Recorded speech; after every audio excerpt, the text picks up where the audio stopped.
چلتے ہیں آپ ذرا قرآن کریم کو دیکھیں. قرآن کہتے ہیں من النبیین والصدیقین والشہداء والصالحین. یہ مقامات تو قرآن نے تفصیل سے بیان کیے, میں ذرا اجمال سے بیان کرتا ہوں. نمبر 1 اوصاف ہے, نمبر 2 نبوت ہے, نمبر 3 ختم نبوت ہے. اگر ہم اوصاف کو دیکھیں تو کہاں سے, کہتے جی نبوت سے نکلے ہیں. اگر دیکھو نبوت کہاں سے, کہتے ختم نبوت سے نکلی ہے. اچھا میں اور آسان لفظوں میں بات یوں کہتا ہوں, اگر دنیا میں یہ کہا جائے بھئی یہ بندہ صدیق بنا ہے, پوچھو بھئی کیسے بنا ہے, کہتے فلاں نبی کا امتی ہے, نبوت کی برکت سے صداقت ملی ہے. یہ بندہ امین بنا ہے, اس کو امانت کہاں سے ملی ہے, کہتے فلاں نبی کی برکت سے اس کو امانت ملی ہے. پتہ یہ چلا ہے کہ نبی میں صداقت تھی تبھی تو امت کو ملی ہے. اگر نبی میں صداقت نہ ہوتی امت کو ملتی کیسے؟ اگر امام کے پاس علم نہیں ہے مقتدی کو ملے گا کیسے؟ ہر نبی صدیق ہوتا ہے تبھی تو صدیق پیدا ہوتے ہیں. ہر نبی امین ہوتا ہے تبھی تو امانت وہاں سے نکلتی ہے.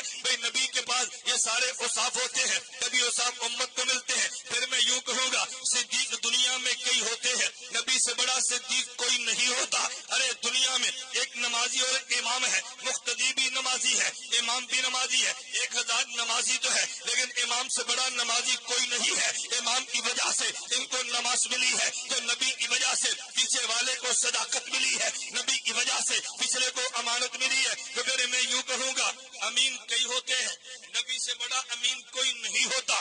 صدیق کئی ہوتے ہیں, نبی سے بڑا صدیق کوئی نہیں ہوتا. دنیا میں عادل تو بڑے ہوتے ہیں, نبی سے بڑا عادل کوئی نہیں ہوتا. ہم آج کے لفظوں میں اس جملے کو تعبیر کیسے کرتے ہیں, کہتے ہیں قاری تو بڑے ہیں لیکن فلاں بندے پہ قرات ختم ہے.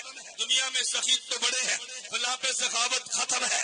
دنیا میں خطیب تو بڑے ہیں, فلاں پہ خطابت ختم ہے. آپ یہ بات کہتے ہیں, اس کا معنی کیا ہے؟ فلاں پہ قرات ختم ہے, یہ سب سے آخری اور بڑا قاری ہے. فلاں پہ خطابت ختم ہے, یہ سب سے بڑا خطیب ہے. فلاں بندے پہ علم ختم ہے, یہ سب سے بڑا عالم ہے. تو پھر مولانا نوتوی بات کو سمجھاتے ہیں, نبی پہ صداقت ختم ہے, نبی سے بڑا صدیق کوئی نہیں ہے.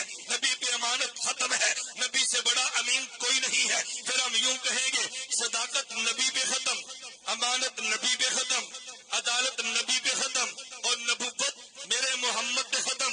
نبی سے بڑا صدیق کوئی نہیں, حضور سے بڑا نبی کوئی نہیں. صداقت نبی پہ ختم ہوتی ہے, نبوت حضور پہ ختم ہوتی ہے. تو نبوت کے اعلیٰ مرتبے کو خاتم النبیین کہتے ہیں. میں نے اس لیے کہا اگر دنیا میں نام دیکھے تو اعلیٰ نام کو محمد کہتے ہیں, اگر دنیا میں کام دیکھے تو اعلیٰ کام کو رسالت کہتے ہیں, اگر دنیا میں مقام دیکھے تو اعلیٰ مقام کو ختم نبوت کہتے ہیں. خدا نے میرے محمد پہ کرم کیا, انہیں جو نام دیا تو وہ بھی اعلیٰ ہے, انہیں جو کام دیا تو وہ بھی اعلیٰ ہے, انہیں جو مقام دیا تو وہ بھی اعلیٰ ہے. وہ جو ان کو مانتا ہے وہ اعلیٰ بن جاتا ہے, جو ان کی تردید کرتا ہے وہ نچلے گڑھے میں چلا جاتا ہے. اگر کسی نے ماننا ہے تو پھر اس نے جنت الفردوس میں جانا ہے, اگر نہیں ماننا اس نے فی الدرک الاسفل من النار جانا ہے.